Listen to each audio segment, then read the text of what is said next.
सोचिए, क्या हो अगर वही लोग नियम तोड़ने लगें जिन्हें नियम बचाने की जिम्मेदारी दी गई है। भ्रष्टाचार ठीक यही तो करता है, किसी भी देश की नींव को अंदर से खोखला कर देता है। अब इसी बड़ी चुनौती से निपटने के लिए भारत ने 2003 में एक बहुत ही पावरफुल टूल बनाया, जिसका नाम है केंद्रीय सतर्कता आयोग अधिनियम। तो चलिए आज इसी पर बात करते हैं और समझते हैं कि ये वॉचडॉग, ये प्रहरी संस्था आखिर काम कैसे करती है। तो ये जो आप देख रहे हैं, ये सिर्फ एक डॉक्यूमेंट नहीं है, ये भारत की भ्रष्टाचार के खिलाफ लड़ाई का पूरा ब्लूप्रिंट है।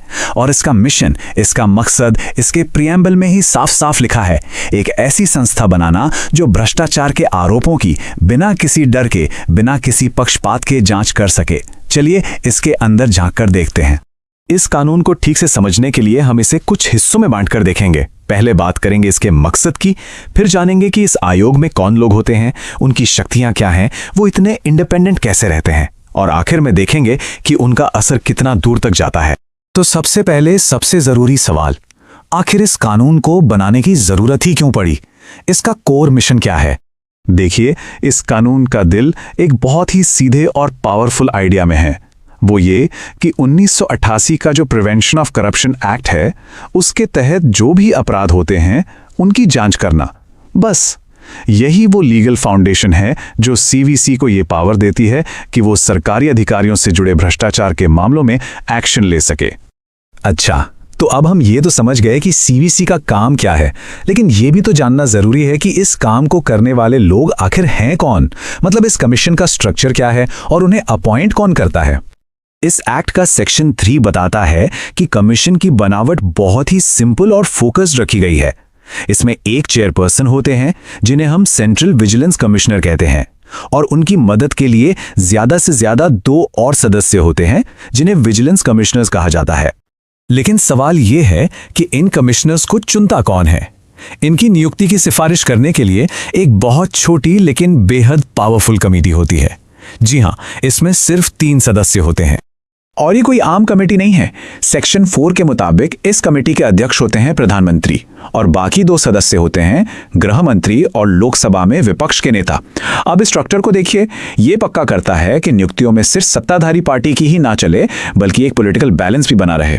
सेक्शन 5 के अनुसार इन कमिश्नर्स का जो कार्यकाल होता है वो फिक्स्ड होता है, 4 साल या 65 साल की उम्र तक, जो भी पहले हो जाए। और ये बहुत बहुत जरूरी है, क्योंकि यही फिक्स टेन्योर उन्हें किसी भी तरह के राजनीतिक दबाव से आजाद होकर काम करने की हिम्मत देता है। चलिए अब आते हैं इस कमीशन के काम के दिल पर। देखते हैं कि इस वॉचडॉग को आखिर क्या क्या पावर्स और जिम्मेदारियां दी गई हैं। सेक्शन 8 सीवीसी को कई बड़ी बड़ी शक्तियां देता है। इसको ऐसे समझिए कि ये सीबीआई के भ्रष्टाचार से जुड़े मामलों की जांच की निगरानी करने वाला एक सुपरवाइजर है। ये सीधे सरकारी कर्मचारियों के खिलाफ शिकायतें सुन सकता है, सरकारी विभागों को सलाह दे सकता है कि वो अपने सिस्टम को कैसे बेहतर बनाएं, और ये भी देख सकता है कि जांच बेवजह लटक तो नहीं रही है। यहाँ एक बहुत जरूरी बात समझने वाली है। सेक्शन 26 के हिसाब से सीवीसी का जो कंट्रोल है सीबीआई पर, वो सिर्फ और सिर्फ भ्रष्टाचार से जुड़े मामलों तक ही है।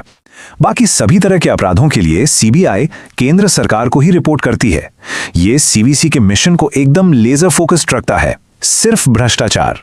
देखिए, किसी भी वॉचडॉग के लिए सबसे जरूरी चीज है विश्वास।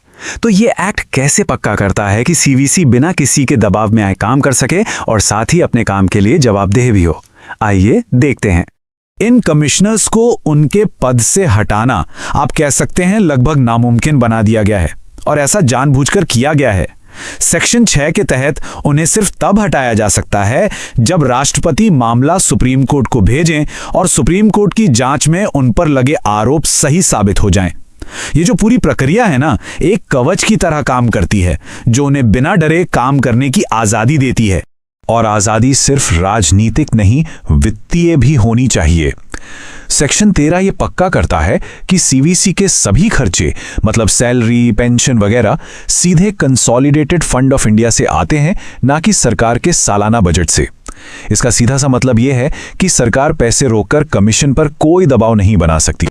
लेकिन इतनी आजादी का मतलब ये नहीं कि कोई जवाबदेही ही ना हो, वो भी है। सेक्शन 14 कहता है कि सीवीसी को हर साल अपने काम की एक रिपोर्ट राष्ट्रपति को देनी होती है, और वो रिपोर्ट फिर संसद के दोनों सदनों में रखी जाती है। इससे उनके काम की पब्लिक स्क्रूटनी होती है, जो ट्रांसपेरेंसी बनाए रखती है। तो अब हम आते हैं अपने आखिरी हिस्से पर। यहाँ हम देखेंगे कि सीवीसी का असर सिर्फ उसकी अपनी जांच तक ही सीमित नहीं है, बल्कि वो देश की दूसरी बड़ी जांच एजेंसियों को भी प्रभावित करता है। ये सीवीसी के प्रभाव का एक और बड़ा पहलू है। सेक्शन 25 और 26 के मुताबिक सीबीआई और ईडी जैसी पावरफुल एजेंसियों के डायरेक्टर को चुनने वाली जो कमेटी होती है, उसकी अध्यक्षता भी सेंट्रल विजिलेंस कमिश्नर ही करते हैं। ये बात सीवीसी को भारत के पूरे एंटी करप्शन सिस्टम के केंद्र में लाकर खड़ा कर देती है। एक्ट के शेड्यूल में दी गई ये शपथ उन ऊंचे आदर्शों को बताती है जिनकी उम्मीद इन कमिश्नर्स से की जाती है। बिना डर के, बिना किसी का पक्ष लिए, बिना किसी से लगाव या दुश्मनी के काम करना, यही इस संस्था का मूल मंत्र है।